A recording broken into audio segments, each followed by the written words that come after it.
All right, guys. It's December 23rd. We haven't really slated this as a Christmas episode, but I guess it would be.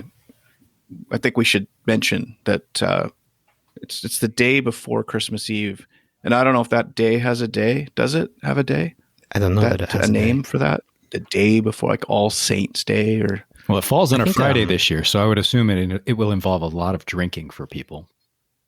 I imagine so. A lot of people decided like this is probably like maybe their last day before the holidays, but it'll just turn into a do nothing kind of day and drink maybe. Well, I mean, it could be a perfect Christmas party kind of day as well, right? That's a good question. Is it? Yeah. Or is it a day where you have this Christmas party like, fuck, I just want to get out of here. I don't want to be at this Christmas party. You mean like a work Christmas party? I hate Christmas parties, but yeah, I mean work Christmas parties. Yeah, I see that as being like just let me do nothing all day, even though you're paying me. Don't make me go to a party where I got to sit around and talk to all you guys when I just want to go home and get my own holiday season started. Yeah. It was a time suck day for me. There were a lot of people wasting my time with nonsense that really didn't require looping back or checking in on before the holiday break. I think it was just people feeling like they needed to get through a checklist of their own, so they felt comfortable. But yeah. Yeah, that's right. You had your 23rd already. So you had whatever today was for you, it's already happened work-wise. That's right, yeah. I didn't do anything today. I was off. I was off this whole week. All right. I was snowboarding up in Fukushima. Nice. It was fantastic. Great. Yeah. Had a good powder day on Monday. Now, Fukushima, obviously everybody knows that name, with the ominous nuclear disaster area. Is that up as far as Sapporo, or is that south of Sapporo? Sapporo is way up north. That's Hokkaido, the northernmost island of Japan, and Fukushima is like right. It's basically an hour and a half, 2 hours north of Tokyo, so it's not too far. I should know that. I lived there for 4 years. Should, almost. Yeah, you should. I should know my geography better. But Justin always impressed me with how he knew all the prefectures and where they were, how to pronounce them. Yes, you're nodding no, but you do. You know your prefectures probably as much as the average Japanese person. Yeah. But anyway, Fukushima, yeah, the name might be associated with the nuclear disaster, but I am pretty sure that the snow was not radioactive. Yeah, that's what everyone would be thinking, right? Like, oh, it must be is it dangerous still up there? Like, do you want to be there? And I guess the answer is like, is it like a Chernobyl where they shut the whole place has been shut down since the disaster? I think, right? You can still go as a tourist. Chernobyl, and view the abandoned buildings. Yeah. I'd love to go there sometime. Maybe after this whole Ukraine war thing. Yeah, you might want to avoid the area for now, for other reasons right now. Yeah. So December 23rd is, I believe they consider the 23rd the busiest shopping day for last minuters. It's not the 24th, which some people might think, but it's actually the 23rd is the busiest shopping day. And I don't know for sure if it is, but I believe it is. So I wanted to just I find gift giving, particularly for people who are close to me, i.e. my wife, the one of the greatest sources of angst.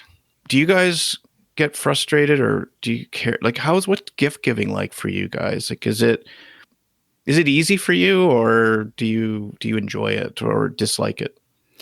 Personally, I enjoy it. I mean, I think that if you're giving a gift that's supposed to have some kind of meaning, sentimental value, you know the person well, and you can kind of tap into that when you're looking around at things, and the inspiration just hits you.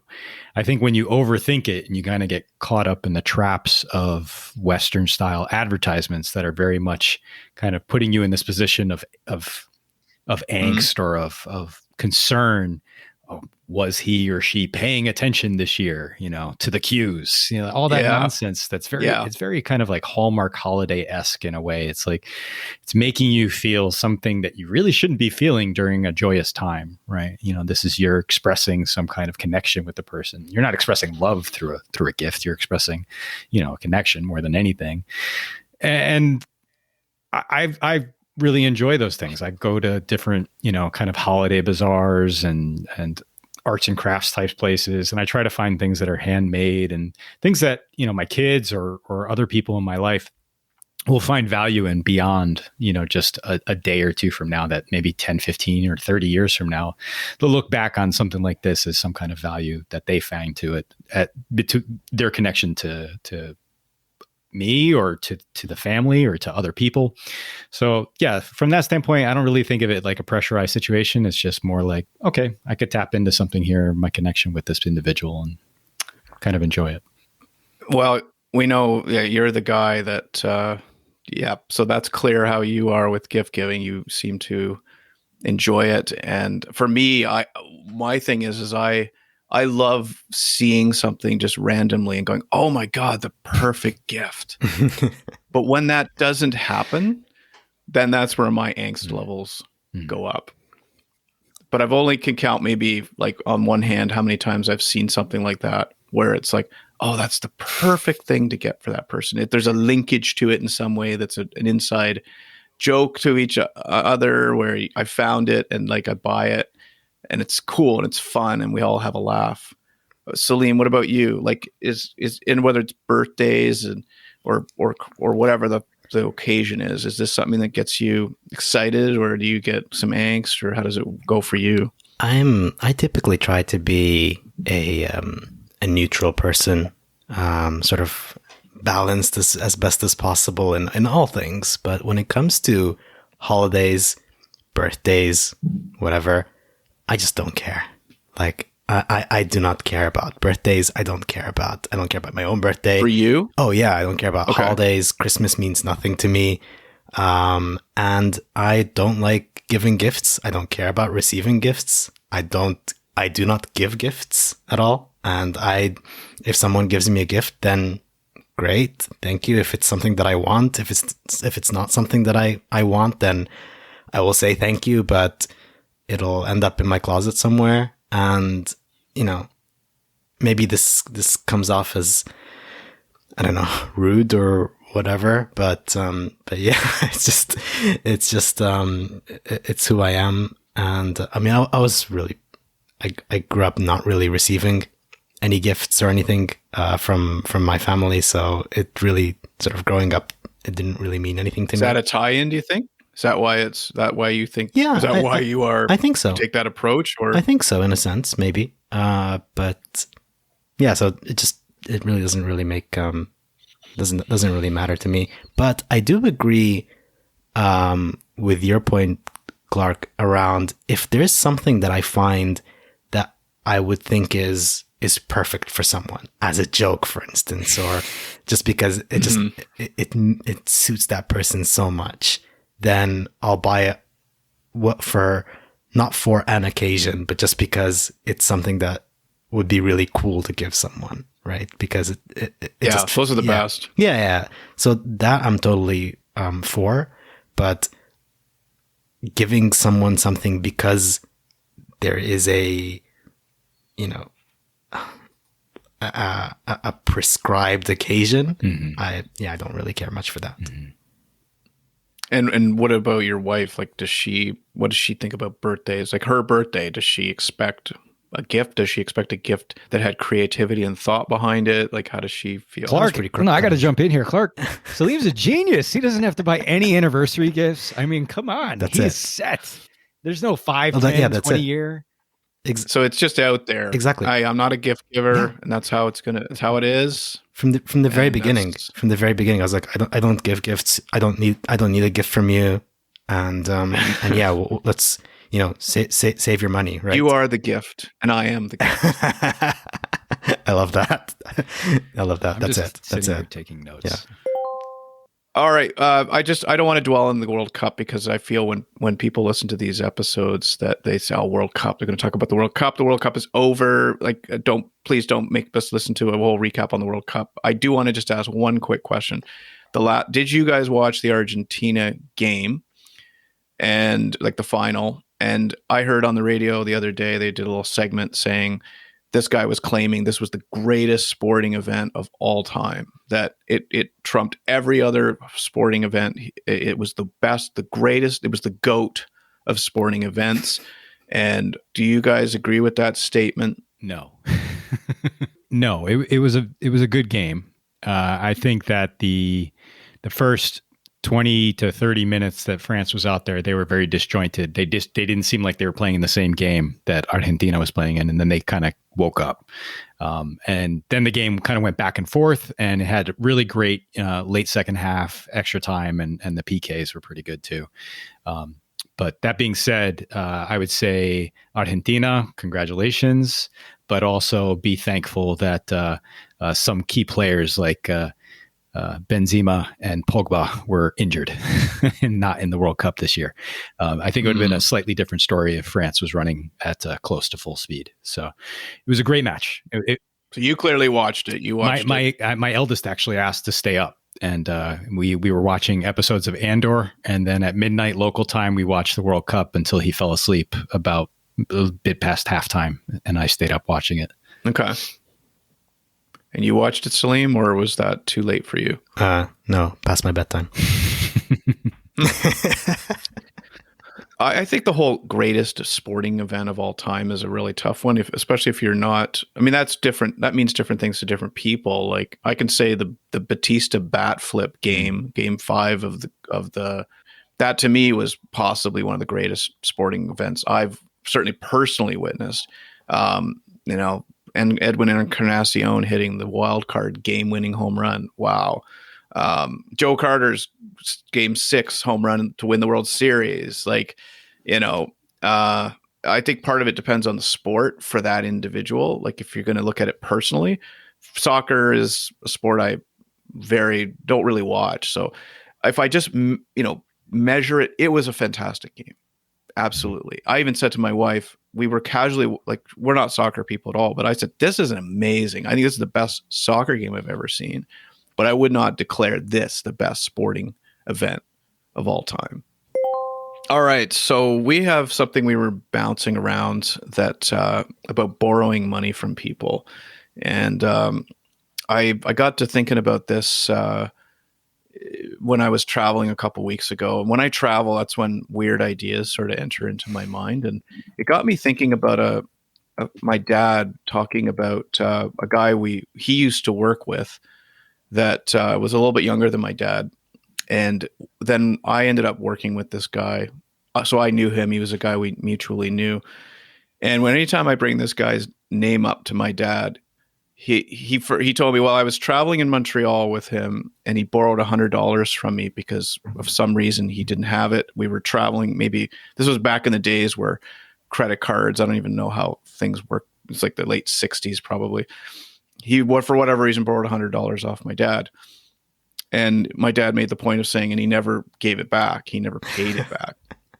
So it's come to the point where whenever I mention this guy's name, he will, this is exactly how it'll go. I'll go, oh yeah, I saw George Smith, or I haven't seen George Smith in a while, and I heard he's retired now. And my dad he'll say, oh yeah, did you ask him if he's got my $100? Like that's what he'll say anytime I mention this guy's name. Oh yeah, he borrowed $100 off me once. Never got it back. So I got to thinking, like, well, did you ever ask him about it, Dad? Like, did you say, hey, like, George, you still owe me $100? Remember the trip to Montreal a week ago, a month ago, 5 years ago, 40 years ago? Like. So I was thinking, when someone borrows money from you, do you remind them that they owe it, or do you just rely on them to remember to pay you back? Yeah, that's a difficult one. I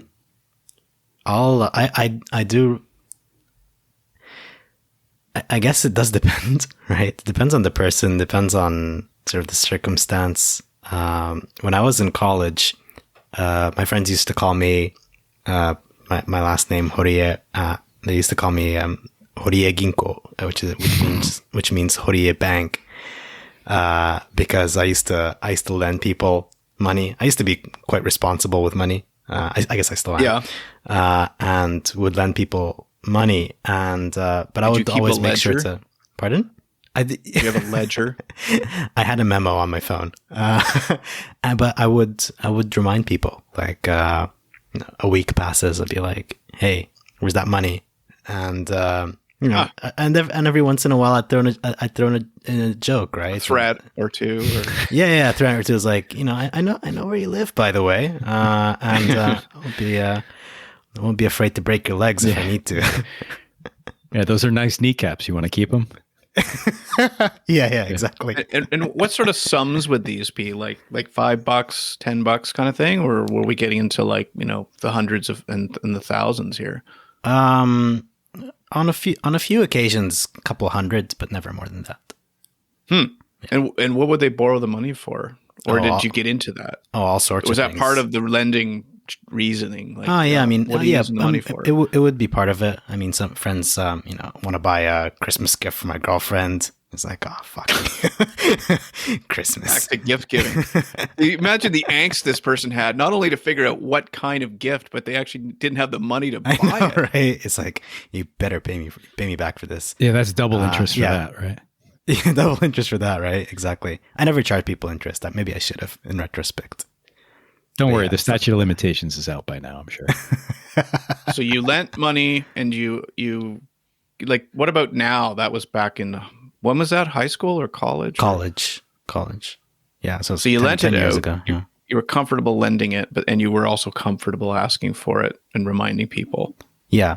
But I think there is only just one occasion where I could just not. I lent a person, a really good friend of mine from school, like from the first grade. This guy I've known forever, and he was getting married. He's in Egypt, and he was getting married. And I was going to his wedding, and before his wedding, he was like, "Sileem, like, I really need some cash to like. I spent so much money on this wedding, and I need to pay my tailor for this suit." I'm like, "How much do you need?" He's like, "I need like, it was like $400 or $500." I'm like, "All right, okay, yeah, I can lend you the money, and it's for your wedding, right?" And this guy is like my friend. I want him to have a great wedding. I want him to be able to wear a suit at his wedding, and so I lent him the money. And honestly, I could not ask him for the money back. Because it was like like a charitable sort of thing, or did you also get him a wedding gift? No, I didn't. Yeah, I didn't get him anything. Like me traveling all the way. You from were Japan invited to the wedding too, yeah, right? I was invited to the wedding. I traveled from Japan to Egypt to attend his wedding. So, gift enough, I suppose. My presence. But yeah, there's the additional $500, and that was like 4 years ago. That's quite. I can't ask. Quite an additional gift you gave. So it's not that far. Pardon? Are they still married? Oh yeah, they're still married. Yeah. Happy marriage, I guess. Justin, are you? What's your take on loaning money to friends, family? Is it is something you do? Does people ask you for money? There was a time where people would ask me for money. I learned pretty early from my grandfather. He had a fabric shop in the Bronx for 30, 40 years. And I know he had his run-ins with being cash strapped and having to ask less than reputable people to borrow money from.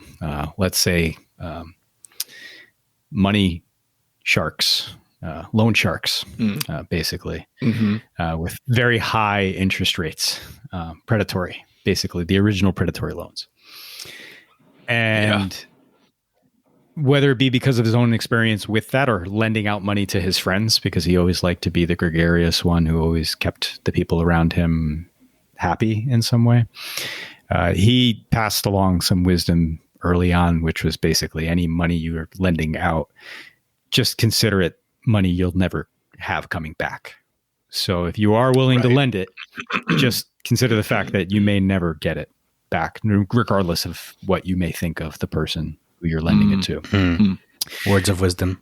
And I saw that in some of my family members that had their issues, their challenges, and would ask for money. Once I was of working age, I would get requests not only from friends but from relatives from time to time for help with certain things, and it came across more as a handout than help. So I learned how to kind of navigate that pretty quickly. But that's not to say that there weren't times where a request would come in from a friend or a relative, and I would just rally people and I would say, okay, this is our circle. What can we do to help this person out, and just give it to them, because we know that this person's not going to pay it back. They do need this, they're starting over, or they have this serious thing that they're going through. So I kind of started to reposition the discussion from borrowing the money, because I know it's not going to come back, to being, okay, we value this person in our lives. Is there something that we can all do to come together? And some people did, some people didn't. But, in those cases, we just gave willingly and didn't really think too much of it. But from a borrowing money standpoint, do I? Not really anymore. I think most of the people in my life know better than to ask at this point. But yeah, that's where I land on it. If someone borrowed $100 from you on a business trip, like my dad's story, for whatever reason, they forgot their credit card in their hotel room or something, and they had a bit of a situation where they needed like $100 for something. Would you A, loan that money to that person, and B, would you follow up with them if they didn't pay it back? Yeah, I mean, now there's almost no excuse, right? Because you could just pretty much instantly transfer the money. There's so many different apps and other forms of wire type transfers that you can do. Yeah.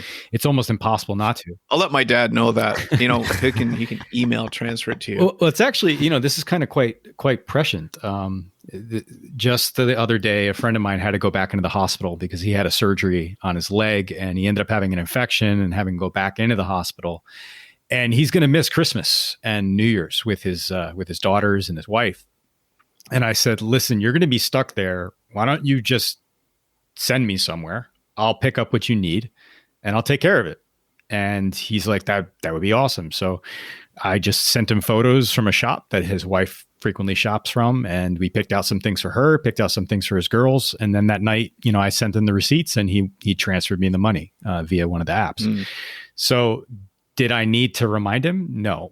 If I did need to remind him? Yeah, hell yeah, I'm going to remind him. It's my money. So you would have, like 2 weeks later, if you hadn't. Yeah, for sure. Because there's no excuse at this stage. Yeah, and that's one of the other reasons I wanted to point. So is my dad, and don't feel pressure, he doesn't listen to this podcast.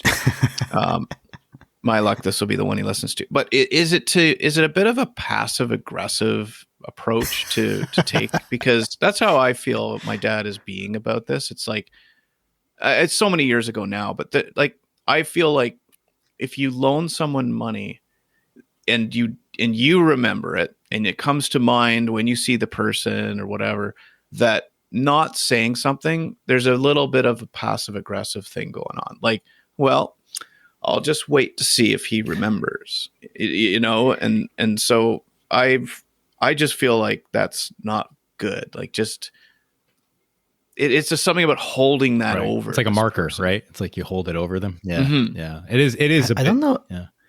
Please, sorry. I'm sorry.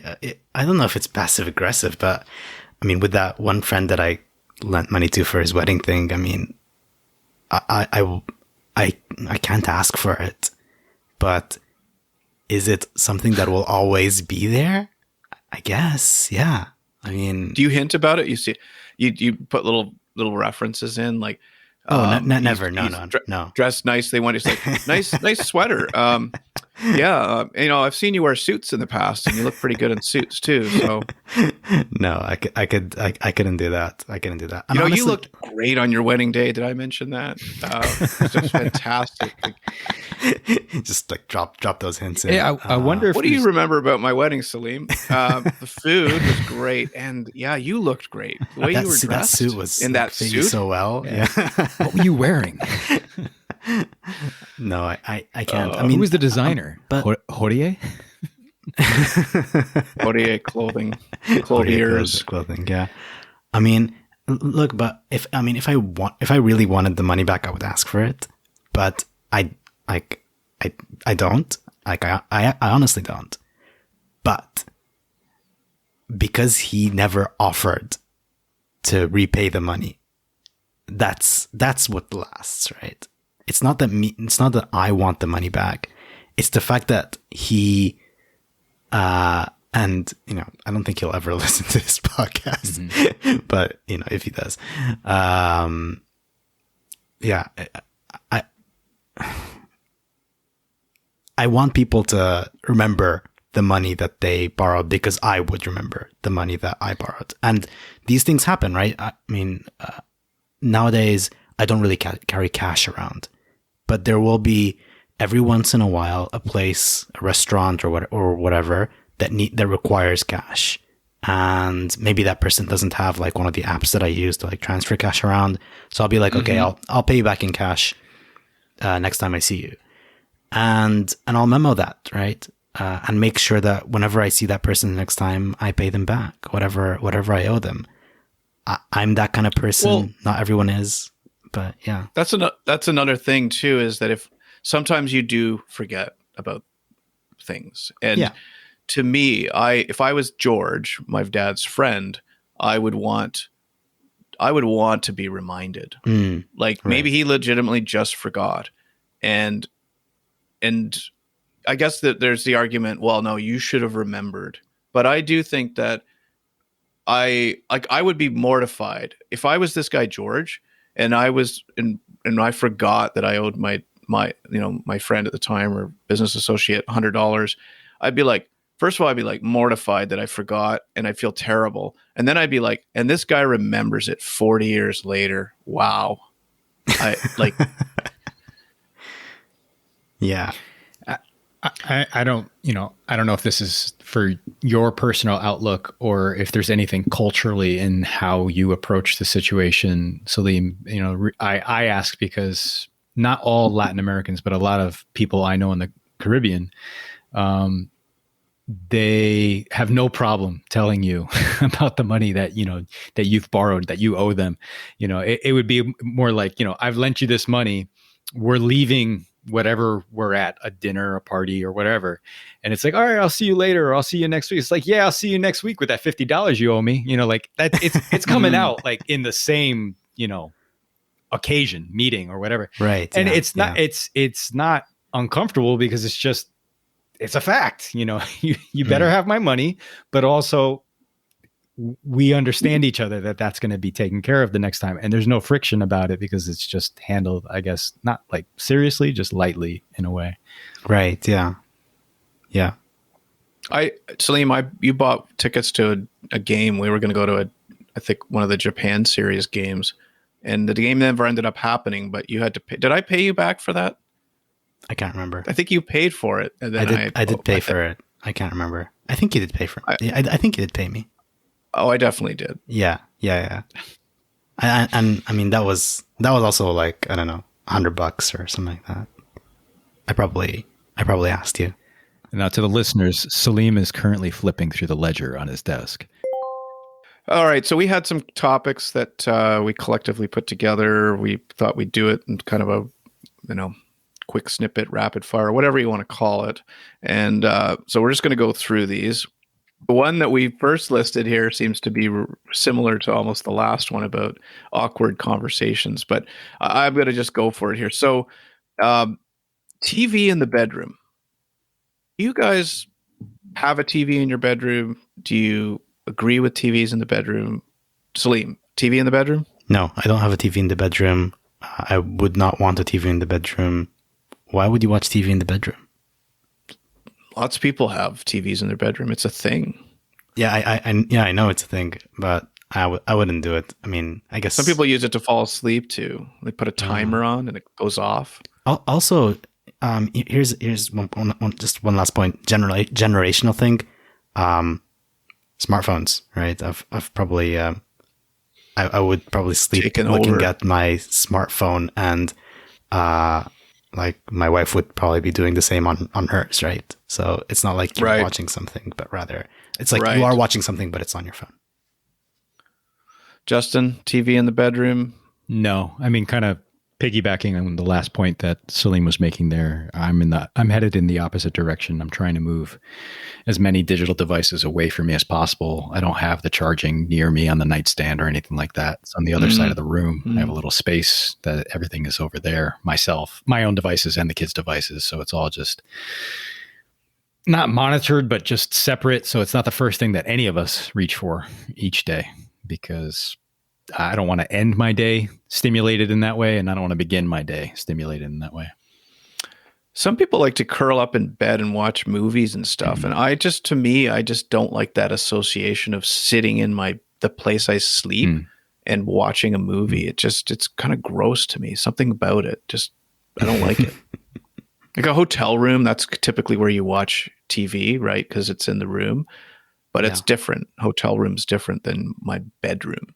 Yeah. So I don't like it. It just, we had in our basement, we did a basement renovation 10 years ago, maybe. And that's where our TV is. And we had to put the TV somewhere, and it didn't really, wasn't logistically a place we wanted to put it in our living room. So we just put it in our bedroom. And I was like, at first I was like, oh, this is cool. And then it just felt dirty somehow. Is it dirty because you only eat poutine every time you watch a movie, or? Well, you mean like all the popcorn crumbs and stuff that I had to sweep out? Yes. No, it was just something weird about it. I just didn't like it. It felt wrong to me. I was at a memorial a few weeks ago for my aunt who passed away, my lovely Aunt Maureen. And there was a moment at the memorial where they asked people if they would like to come up and say something. My uncle, her husband, was kind of was his event. It was his wife that passed away. And so he said a few words, made kind of a speech, and then somebody else had a prepared speech. I guess it was her son, who also had some prepared words. And then they said, now we're going to open up the opportunity for people to come up. And I just sat there, and I had some good memories of my aunt, and in particular my cousins these cousins were close in age to us. So we actually spent a fair bit of time, many summers with them. They lived in the US and we were in Canada. So often a trip to see them or them coming up to see us was a summer occasion. And I just sat there. It was a room full of about 50 people. And, I just had all these things I was thinking about. And then they said, would anyone like to come up? And immediately somebody comes up, somebody else came up. And I'm just sitting there thinking, should I say something? Like, I want to say something, but I'm just feeling a bit awkward right now. So my question is, when you are in those types of moments, is that easy for you? You just like, oh, I want to say something, and you go up and you maybe make a toast or you say something. I just sat there and I didn't, and I never did. And I felt kind of terrible. Do you guys find it easy in those situations to go make a toast, or does it depend on the occasion? Or Justin, go ahead. At 28 years old, giving a toast for my younger brother's wedding, I was flustered for multiple reasons. Not the least of which because I was delivering it in Spanish first and then English. Spanish is not my first language. I am relatively fluent in Spanish, so I could handle it. But because it is an emotional moment, not so different than what you're describing in commemorating your aunt, that it can be very easy to get flustered and lose your nerve or train of thought in terms of how you want to express yourself. That was at 28. What I can say now in my early 40s, and after experiencing Toastmasters for the last 4 or 5 years, is it's definitely changed my mindset in terms of how I can settle into my thoughts and just tap into what it is I'm feeling in the moment, or what it is I want to reflect upon based on my experience or knowledge of the subject or the person that I'm addressing. So will it be something that is as poignant as writing it out and practicing it? No, of course not. But can I gather myself enough to express a large part of what I want to about the person or the subject? Yeah, I think I can now. But again, we're talking about a fairly emotionally charged moment. So depending on your connection to the person and what you're experiencing in that moment, we all grieve differently, or we all celebrate differently. It's not an easy thing to do. I mean, okay. sorry, go ahead, Clark. Well, and I was going to say, so there's prepared speech, like, hey, we'd love you to say a few words at our wedding, which you can take some time and put those thoughts together. But then there's the moment where, like that situation I was in, where it's the random, hey, would anyone else like to come up and say a few words? Is that something that gets you clenching up, especially if you have a few words? Or can you just get up and go, yeah, I have a few words. I'd love to say something. And then you go up to the microphone and start doing it. Is that easy for you? Or is it occasion based or? I mean, on the particular situation that you were in, Clark, I mean, you said you felt kind of terrible about it, but I wouldn't feel terrible. If I were your Aunt Maureen, I probably wouldn't want you to feel terrible about it, because I mean, there are some situations in which, even though you might have things that you feel or things that you think, maybe even want to say, sometimes the situation just isn't quite right, or it doesn't feel like you just don't feel like you can say it in front of a bunch of people, right? And I think that's fine. If I were in your situation, I probably wouldn't. I wouldn't be that kind of person who goes up and talks in front of people as well, because I probably. I mean, this is just me, but I would prefer to talk about things that I feel to maybe just a close group of people, right? As opposed to just maybe people I don't know, for instance. That was a big part of this, that it was a crowd where I knew like 25% of the people. Yeah. I mean, yeah, so I would feel exactly the same, right? It's like, if it was only those 25%, yeah, I would feel more comfortable. I'd feel comfortable enough to be able to speak in front of them, maybe. But yeah, when it's a group of people, a larger group of people I don't know, I wouldn't be quite as comfortable. So, in social situations, honestly, if I don't have to speak, I wouldn't. If I'm forced to, for some reason, for one reason or another, in an unprepared setting, I'll try my best, but it's going to be like one of those keep it really short kind of speeches, or whatever talks. One of the things about these is that no one will ever know you didn't speak, which is both a blessing and kind of a sad thing too, is that no one's going to, unless you are maybe someone they expected to hear something from, perhaps. Right. But it's one of those things where no one's ever going to come up and say, Clark, I know you were stewing over there to say something and you didn't. How come you didn't? Or that was a lost opportunity. No one will ever know you didn't, but they will know that you did. So I don't know. I feel I'm going to make it up in I'm going to send my uncle an email or something, just saying some of the thoughts and memories I had. And I think that might even be better than had I done it in front of everybody. Maybe not just a thought. Maybe not an email, but a handwritten letter might be nice. Yeah. Ooh, that's nice. I thought you were going to say give him a call, but I like the handwritten letter idea. Yeah. That's cool.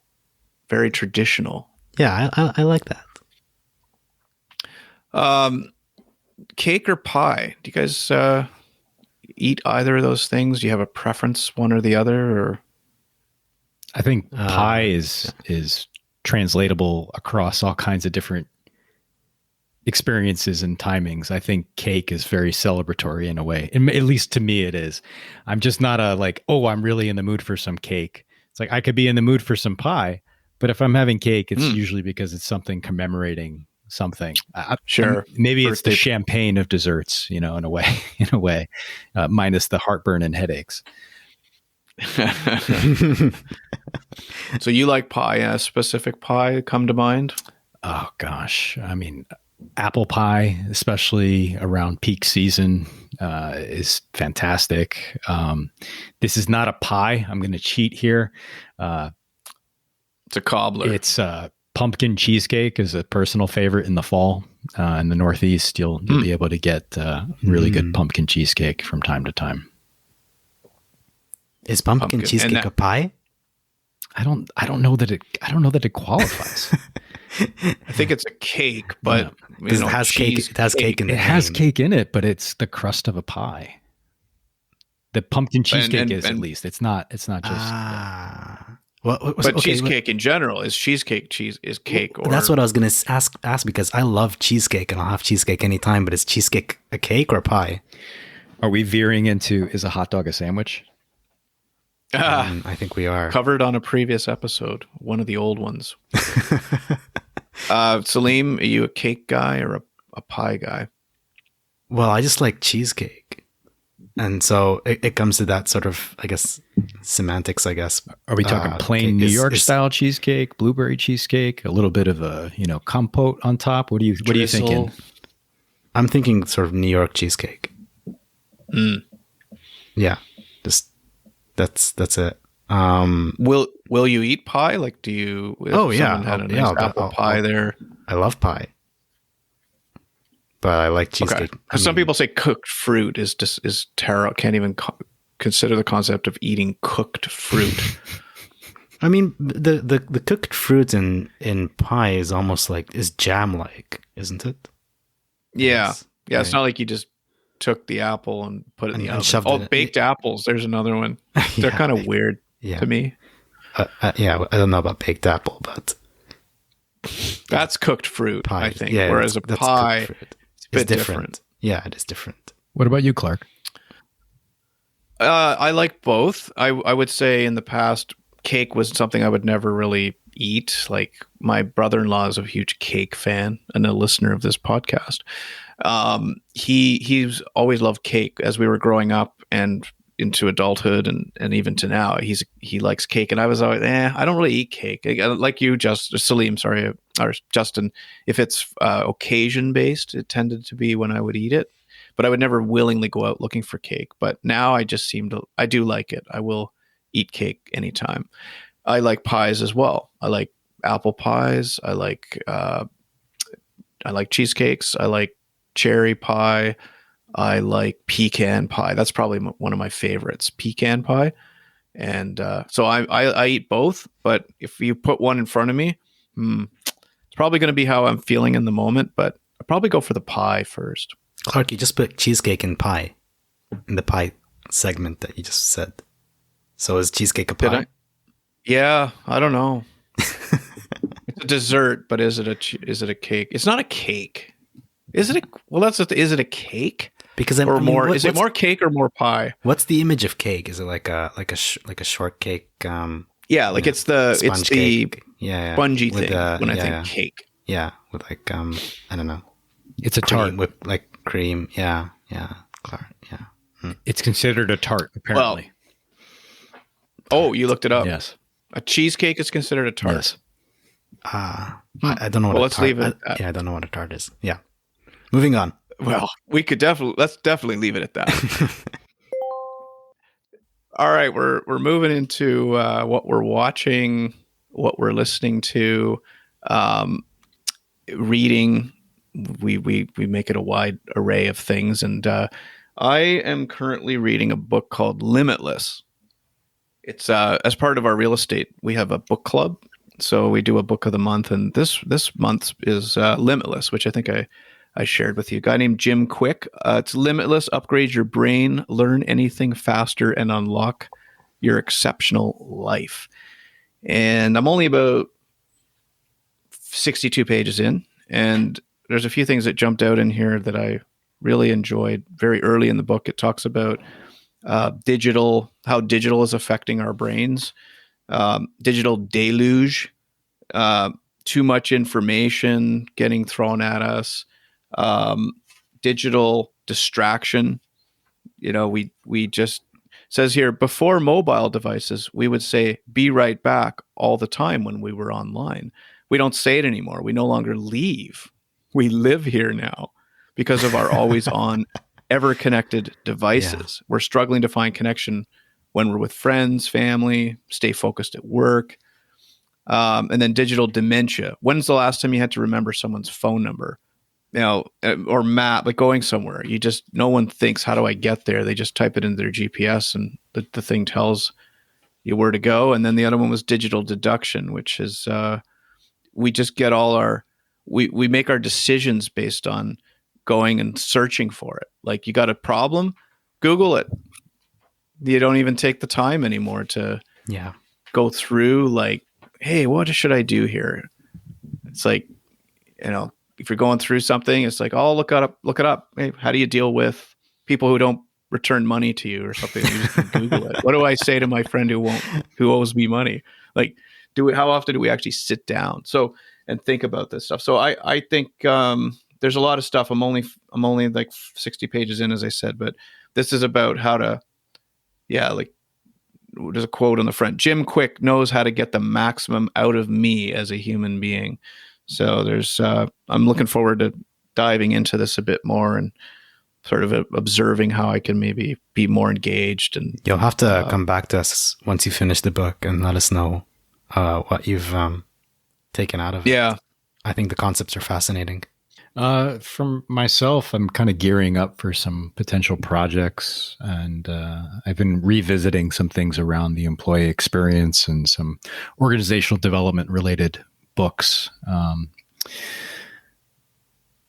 So businessy stuff. Yeah. It's just kind of based on some of the things that I've developed in the past in some projects, and also looking at maybe some of the things that have shifted in terms of culture. But I mean, in the end, it's just framework, until I actually get in there and understand what their needs are. I don't really try to put anything in too firm, because it's not up to me to just create a solution before, I understand what the needs are. So with that being said, it's just more refresher, kind of get that part of my brain firing again. And that way I can go in there, be empathetic and figure out the best approach with their members. But beyond that, I haven't had a lot of time recently. It's just been the sprint towards the holiday end of year, a lot of activity, which is quite typical at the end of the year for my industry, because people are trying to spend budget if they can within the year.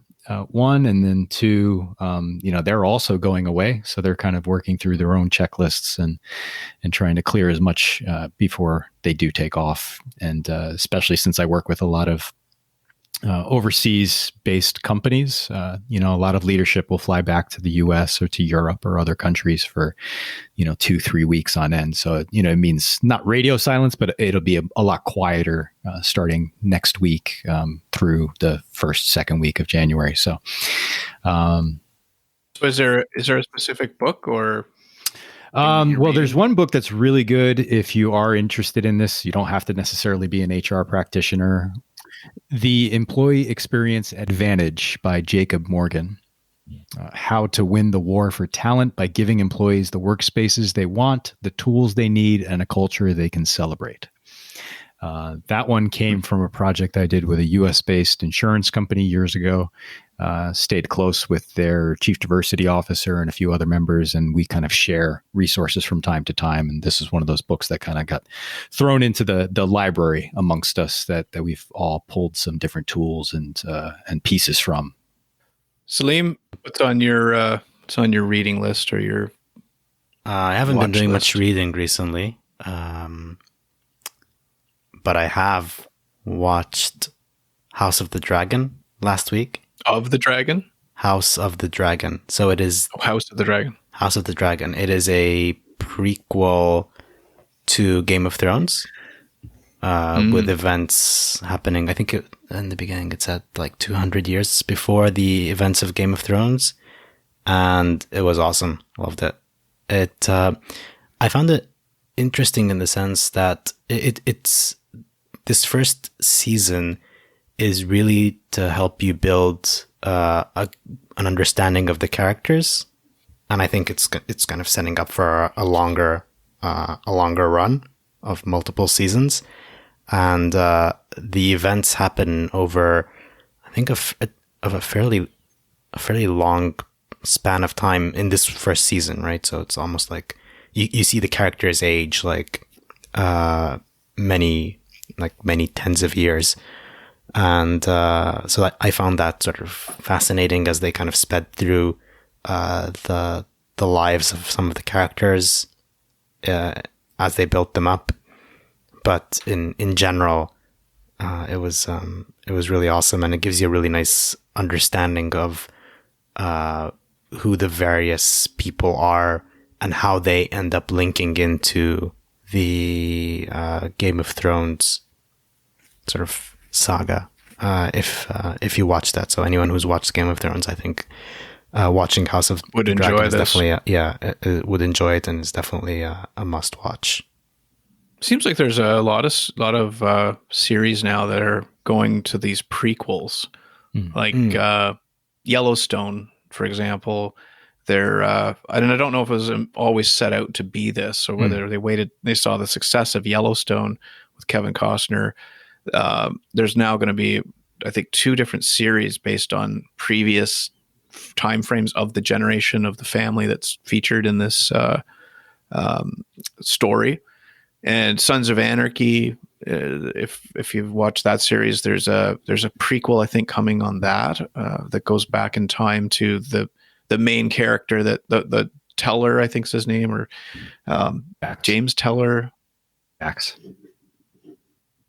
Yeah, like his father, Jackson's Teller. His father is talked about a lot in that Sons of Anarchy. I think they're going to do a series where it's about the father going back. So I don't know if because I do like the, and I recognize that there are a lot more sort of kind of prequels or shows that would focus on maybe like one character, and I'm thinking of like Better Call Saul, for instance, as an example of that, where they just took one character and really built up on that. Like sliced him out of Breaking Bad. Exactly. Sliced him out of Breaking Bad, and then gave you a lot of context around who this individual was, who played a pretty key role, but was not the main character in Breaking Bad, right? Right. And I actually really like those, and prefer them to having like sequels, for instance, or multiple sequels, because those could, I feel like those could go kind of maybe not in the best direction, or they can kind of maybe fail a little bit. But with because they could just be there to try to make money off of the original thing. Yeah, exactly. By just continuing more of the original thing, which may or may not be a natural thing to do. It's just being milked for that reason versus carving out a character. Exactly. Yeah. Having making like a series about that character. Right. Focusing on motivation. Right. Yeah, exactly. Right. So just having that little carve out, giving you context as to what, how or what led to the events that happened in the series that you already watched. I like that. I like that style. Did you think Better Call Saul was going to be good when you heard it was coming? No, I didn't. I had no sort of preconceptions about how it would end up, and but once I started watching it, I found it amazing. The way they show it is really, I think, is unique, and they did it. He was an interesting character, but I didn't think a series based on him was going to really work. But it sure did work. Like I thought it was fantastic. The writing's fantastic, but you got to give some credit to the actor too. Odenkirk is brilliant, I think. Yeah. I mean, that guy's got. And I didn't really know him before, but he's done a lot of stuff. Yeah, I think he was a writer on SNL years and years ago. I think he had actually started on the comedic side. Real quick spin back to what you were talking about a moment ago with Yellowstone, and then talking about Sons of Anarchy and the prequel stuff. There's actually a 1 degree of separation between those shows. The guy who co-created Yellowstone, Taylor Sheridan, is a guy who played the sheriff in Sons of Anarchy. He was So there's a lot of that kind of I'll be careful not to use an inappropriate word here, but there's a lot of that relationship between a lot of these TV shows. The creators of one were usually actors of another major TV show. Strange news, guys. I read something this morning as I was searching for something strange to feature. There is a creepy clown motel for sale in the U.S. for just $900,000. It's in a place called Tonopah, Nevada. This creepy resting place has a reputation as the scariest motel in America, according to the Road Trippers. It's a hotel located between Las Vegas and Reno, opened up about 20 years ago. The hotel is for sale. It gets a rating of 3.5 on TripAdvisor, and it's for sale for $900,000. Have you guys ever heard of this place? No, never. No. No, I try to avoid that area of the country. That area. Yeah, they have a website. It's called the Clown Motel USA. They've got theme rooms. They've got an exorcist room, An exorcist room, a Halloween room, Friday the 13th room.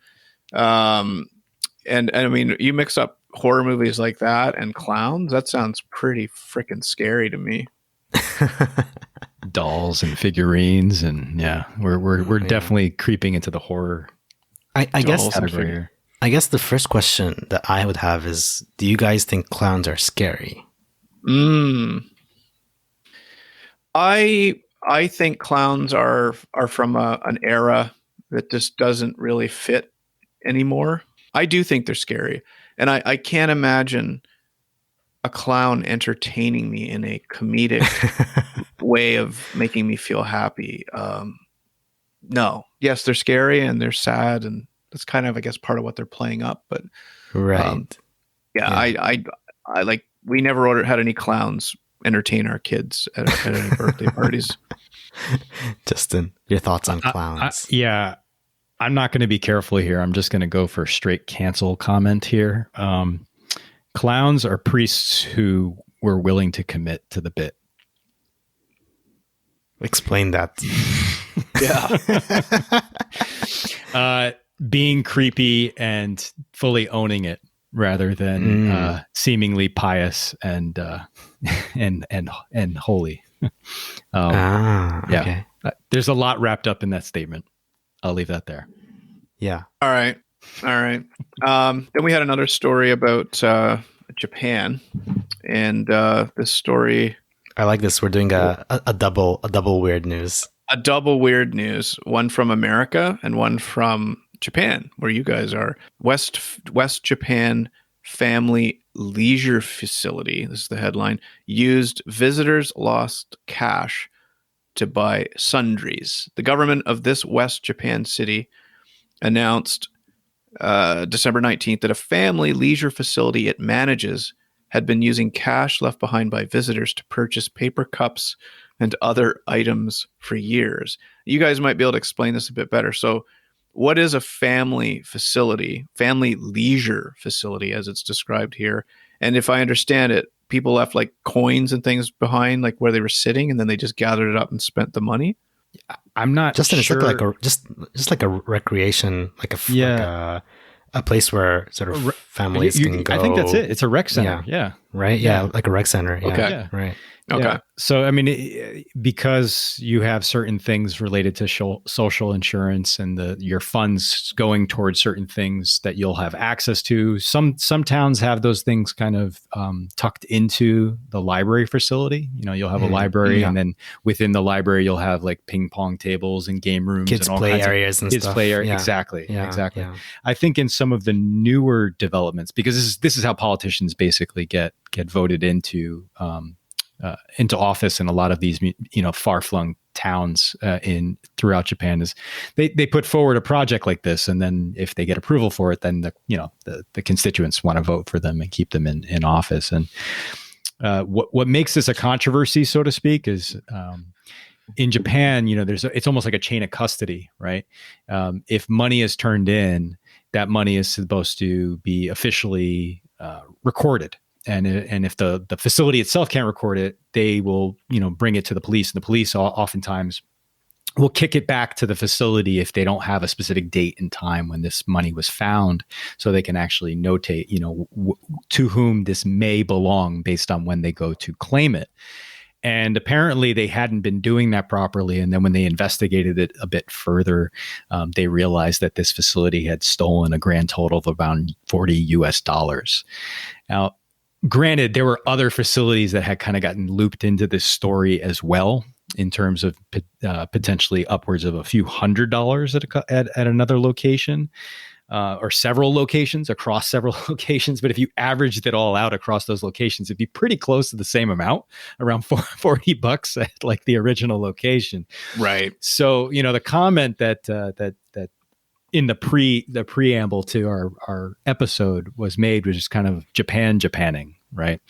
In Japan, there is no lack of a layer of bureaucracy or measure or reporting that will not be reached to bleed out any potential doubt of what did or did not happen. But what's really scary in all of this is, this is just to pay for some paper cups and other supplies. And me, as an American, I reacted to it and go, well, shit, don't tell them about America where teachers have to pay for everything for their own students out of their own pocket because, there's no money coming in from the state. So,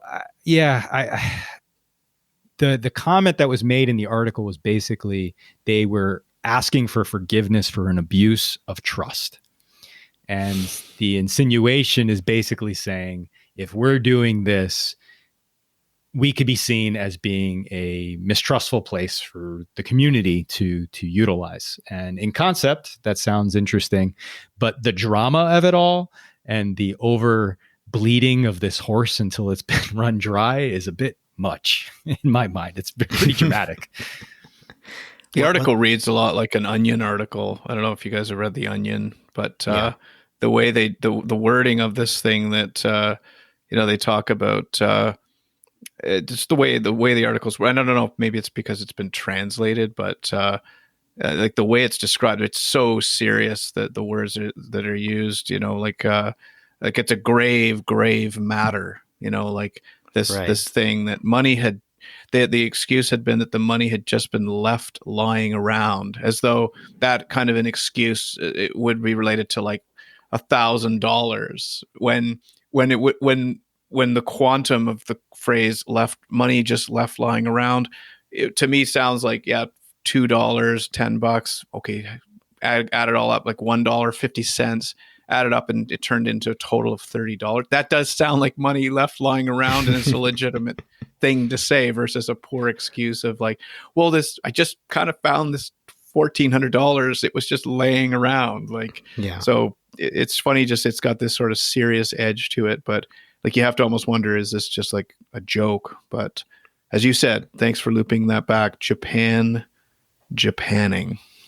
Yeah, definitely not a joke, right? And they take it as seriously as it's probably written in that article. And I guess one point for me, it just bothers me, right? That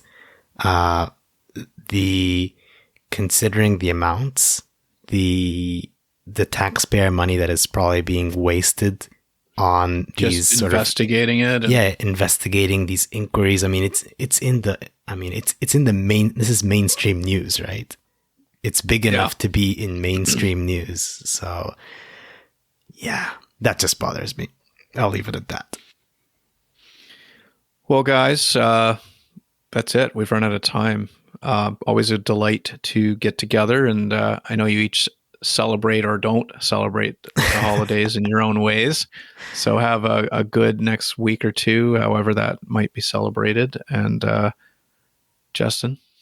Paul, I have Christmas lights up, so just so you know, even in Japan, you're being represented. Nice. Nothing Christmassy from me, but I do wish everyone celebrating Christmas and any other holidays happy holidays, and we'll be back in the new year. And no Christmas lights. No Christmas lights. No. Well, with that, guys, have a good one, and we'll do it again soon.